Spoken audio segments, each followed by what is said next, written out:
거 하나 둘 셋 딱 알고 한 거야? 와 멋진데? 야 너 도토리 없어? 다른지한테 팔 먹어봐. 아니 너 발냄새 나서 그런 거 아니야? 싸늘하다. 가슴에 비수가 날아와 꽂힌다. 여보, 야, 뭐 하는 거야? 저 가서 말해?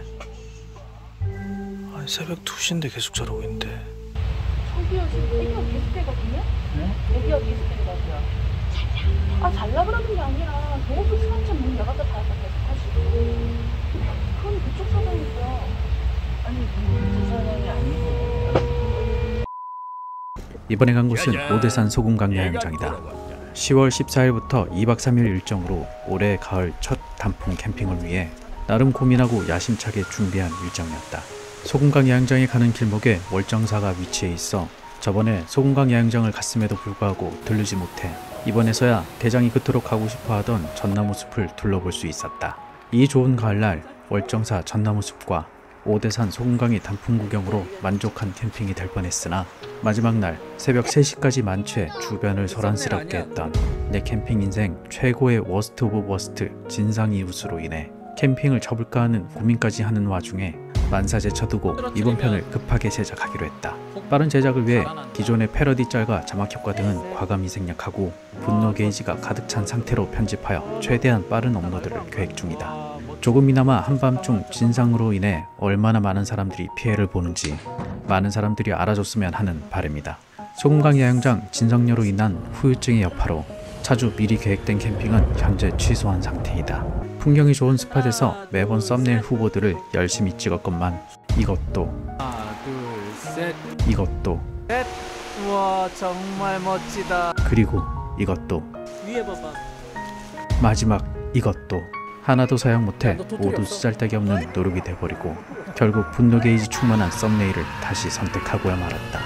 월정사는 성인 5,000원에 중형 기준 주차비 5,000원을 포함하여 성인 2명에 주차비까지 15,000원을 내고 입장을 했다. 주차비와 입장료까지 생각해보면 만만한 금액이 아니지만 이 청명한 가을 날씨에 일상에서 벗어나 단풍 구경을 하기에 이만한 곳이 없다는 판단이었다. 아직 단풍이 다 올라오지 않았지만 울긋불긋 변해가는 과정을 보는 것도 나름 색감이 더 다채로워서 그런지 이쁘게만 보였다. 월정사 일중원 근처의 전나무 숲길 전용 주차장에 주차를 하고 명품 숲길이라고 불리는 이곳을 걸어보았는데 원적 개선을 내뿜는 부드러운 황토 바닷길이 월정사 입구인 금광교까지 1.9km에 달하고 양옆으로 수령이 100년 이상 된 듯한 전나무들이 즐비하게 늘어서 조용히 걷는 것만으로도 힐링이 되는 곳이다. 건강을 위해 요즘 한창 맨발로 거기에 빠져있는 나로선 더없이 좋은 선택지가 아닐 수 없다. 아이도 덩달아 나를 따라 맨발로 다니기 시작하는데 금요일 오전이라 그런지 사람들도 많지 않아 딴 사람들 눈치 보지 않고 맨발 트레킹을 즐길 수 있었다. 오대산 전나무 숲길은 광릉 국립수목원, 변산반도 국립공원 내조사와 함께 국내 3대 전나무 숲으로 명성이 높은 곳으로 특히 드라마 도깨비의 촬영 장소로 유명세를 떨치고 있는 곳이다. 월정사 입구를 떡하니 버티고 있는 키높이 전나무 한 그루를 지나 사천왕이 있는 곳을 통과하면 단풍으로 물들어가는 사찰을 볼 수 있다. 특히 이곳을 통과하고 바로 보이는 아름드리 단풍나무가 있는데 가을에 사진 찍기 좋은 핫스팟으로 보여진다. 여러 사람들이 이곳에서 사진을 찍고 인생샷 건졌다는 소리를 연신해댔다. 월정사는 신라 선덕여왕 12년인 643년에 지어진 사찰로 알려져 있다. 오대산의 대표적인 사찰로 월정사의 팔각구층 석탑과 석탑을 향해 무릎을 꿇고 앉아있는 모습의 석조보살 좌상이 유명하다. 아쉽게도 이 두 문화재는 복원공사 중이라 유리창 너머로만 살짝 감상할 수 있었다. 듣기론 작년 이맘때에도 공사 중이었다는 사람들의 말을 얼핏 들었는데 아마도 쉽게 끝날 공사는 아닌가 보다. 규모가 큰 사찰답게 템플 스테이를 하는 곳도 마련되어 있다. 예전에 캠핑 채널이 아닌 사찰 탐방 채널이 아니냐고 핀잔을 들은 적이 있는데 항상 어지간히 유명한 산에는 보통 다 사찰이 있고 유명한 산에 있는 캠핑장이면 의뢰, 캠핑, 등산, 사찰로 이어지는 결과물을 매번 초래하고야 말지만 지금 와서 돌이켜 생각해보면 취중 상태로 새벽 3시까지 우릴 못 자게 만든 마지막 날 만난 진상이웃과 한바탕 싸움이 날 수도 있는 상황에서 이곳을 다녀옴으로 해서 그나마 평안한 마음으로 그들을 대할 수 있었던 것 같다. 참고로 진상이웃을 사이에 둔 건너편 사이트는 여성 한 분이 4살 정도 되어 보이는 아이와 함께 온 초보 캠퍼분으로 보였는데 우리 가족이야 4년째 캠퍼로 산전수전을 다 겪어보았지만 그분들에게는 참으로 가혹한 가을밤이 아니었을까 생각을 해본다. 결국 그 모녀는 진상이웃과 말다툼 끝에 새벽 3시경 텐트를 놔두고 그대로 차를 타고 캠핑장을 빠져나갔다. 그들이 다시 돌아왔는지는 모르겠다. 우리도 그 진상이웃 옆에 있기조차 싫어 아침 일찍 눈을 뜨자마자 빵 몇 조각 주워 먹고 바로 짐을 챙겨 8시경 서둘러 캠핑장을 나왔다. 캠핑장을 나오면서 그 진상이웃들을 보니 어제의 일로 숙연해 보이긴 했다. 결국 모두가 행복하지 못한 캠핑을 보낸 것이다. 월정사에서 40분 정도 달려 소금강 야영장에 도착했다. 이곳은 21년도 아이가 선정한 베스트 7에 들 정도로 애정이 깊은 야영장이다. 우선 이곳의 장점은 국립으로 1박에 전기 포함하여 23,000원으로 저렴하고 오대산 산자락에 계곡을 끼고 있어 천혜의 자연 환경을 자랑한다. 작은 금강산이라고 불리는 소금강산을 등산하고 한여름엔 한시적으로 계곡에서도 놀 수 있으며 이게 주례해주면 차로 30분 거리인 주문진 수산시장을 가보거나 여름철이라면 아이가 놀기 좋은 소돌해변을 가보길 추천드린다. 작년 여름 이곳에서 조개를 많이 잡았었는데 해변가 사설 샤워장에 바가지 요금을 제외하면 아이와 다양하게 놀아주기에도 안성맞춤인 곳이다. 시설 자체는 낡은 곳이 많으나 관리 수준이 높고 다리 건너 야영장 밖으로 나가면 오대산 입구를 따라 식당도 있고 장작이나 삼겹살 등 캠핑에 필요한 것들을 구비한 마트도 있다. 또한 조식을 하기 힘들어하는 캠퍼들을 위해 지역사회와 연계하여 아침 도시락을 준비해주는 서비스도 운영 중이니 관심 있으신 분은 이용하면 좋을 듯하다. 다만 야영장 부지가 넓다 보니 제초 상태가 양호하지 못하고 나무에 떨어진 나뭇가지들이 여기저기 널브러져 있기도 하고 마사토 사이트라 비오는 날에 취약하여 텐트가 더러워지기 십상이다. 개수대도 곳곳에 위치해 있으나 차가운 물만 나와 기름때가 있는 설거지를 하기 힘들고 개수대가 역대급으로 낮아 아무리 설거지를 조심한다 해도 바지가 흠뻑 젖어 설거지 때마다 바지를 갈아입어야 하는 곳이다. 특히 A54부터 A60은 사이트가 너무 붙어있는 와중에 사이트 사이로 개수대나 화장실로 향하는 길이 있어 다소 자리에 따라 산만할 수 있다는 단점이 있다. 가을 단풍 시즌을 맞아 소금강산을 처음 올라봤다. 작년 여름엔 무슨 태풍인가로 등산로가 끊겨 올라가 보지 못한 곳이다. 처음엔 아침에 길을 나서며 쓰레기를 주워볼 생각으로 호기롭게 출발했으나 옷을 너무 껴입은 탓에 올라가기 전부터 진이 빠지기 시작했고 나중엔 아이까지 보채는 바람에 입구까지 와서 다시 내려갈 수밖에 없었다. 사이트에서 점심을 먹고 충분히 힘을 충전한 후 4시경 아이 컨디션이 좋아진 걸 확인하고 다시 등산을 가기로 했다. 소금강산의 단풍 절경이 유명하기도 하거니와 조금이라도 력을 빼놓아 밤에 편히 잘 요량이었다. 하지만 그 모든 노력이 옆자리 진상부부로 인해 물거품이 될 줄은 정녕 몰랐다. 최근 캠핑 문화도 성숙되어 블루투스 스피커도 잘 사용하지 않는 요즘 간만에 매너타임 이후 술자리를 하며 떠드는 걸 봤고 새벽 3시까지라는 역대 기록에 놀라울 따름이었다.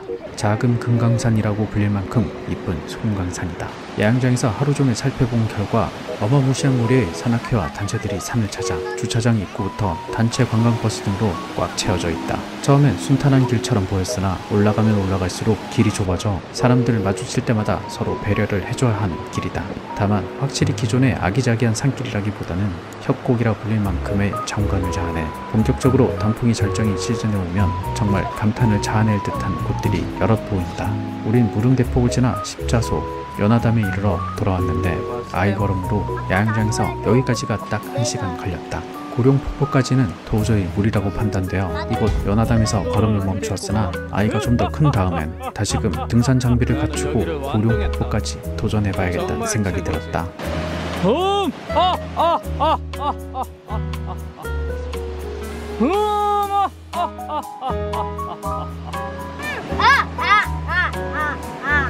스탬프 투어 여권을 소금강 분소에서 수령 후 지정된 장소에서 모든 스탬프를 찍어오면 소정의 기념품을 준다고 하는데 다음 기회에 도전하기로 아이와 약속하고 산을 내려온다. 헉헉거리는 아이를 보며 오늘 밤 편히 자겠다는 기대감에 나홀로 흐뭇한 미소를 지으며 내려왔다.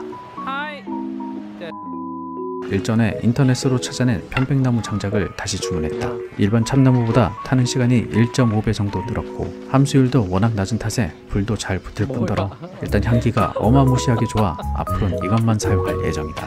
불멍이 너무 아쉬운 나머지 주변을 돌아다니며 나뭇가지들을 쳤는데 단점이라고 생각했던 나뭇가지 청소들이 이때는 오히려 장점으로 생각되어졌다. 결국 불멍 이후 9시부터 아이는 골아떨어졌고 옆집에서 들리는 블루투스 음악을 들으며 잠을 청했다. 와 이쁘다.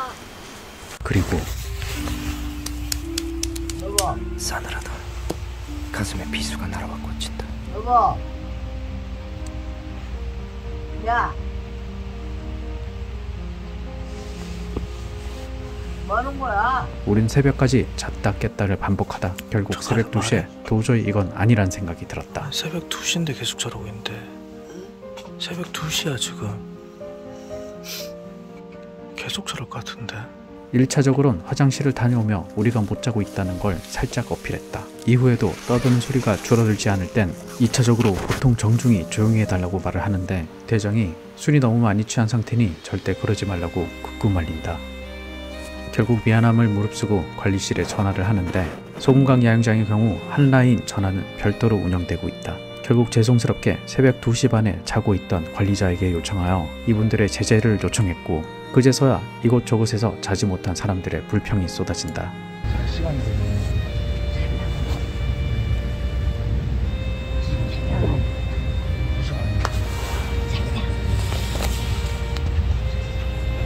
저기요 지금 애기가 계속 되거든요?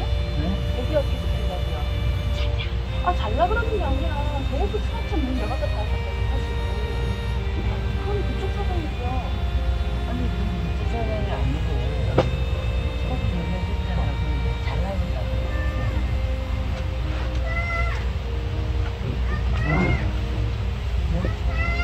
불도 다 꺼내줘.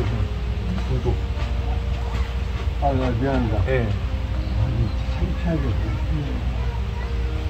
너무 희한하네. 이거 불도 지금 꺼내줘. 네, 불.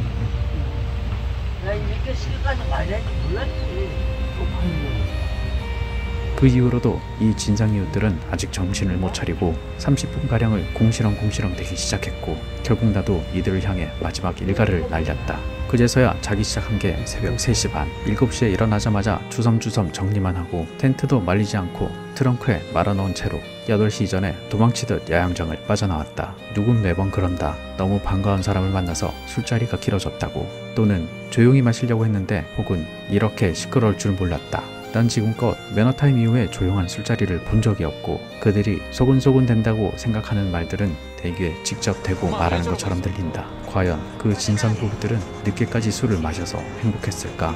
새벽 3시와 아침 8시에 떠나는 주위 이웃들을 보면서 조금이라도 미안함을 느꼈으면 하는 바람이고 이걸 보는 모든 사람들이 매너타임을 지키지 않는 게 얼마나 많은 사람들에게 고통을 주는 건지 알았으면 하는 마음으로 다음 캠핑은 낚시와 미꾸라지 맨손 잡기, 계란줍기 등의 체험 행사가 다양하고 농장에서 직접 딴 사과로 천상의 맛 애플파이를 파는 카페가 있으며 밤에는 불꽃놀이 하는 걸로 유명한 파주의 하마 캠핑장에서 찾아뵙도록 하겠다.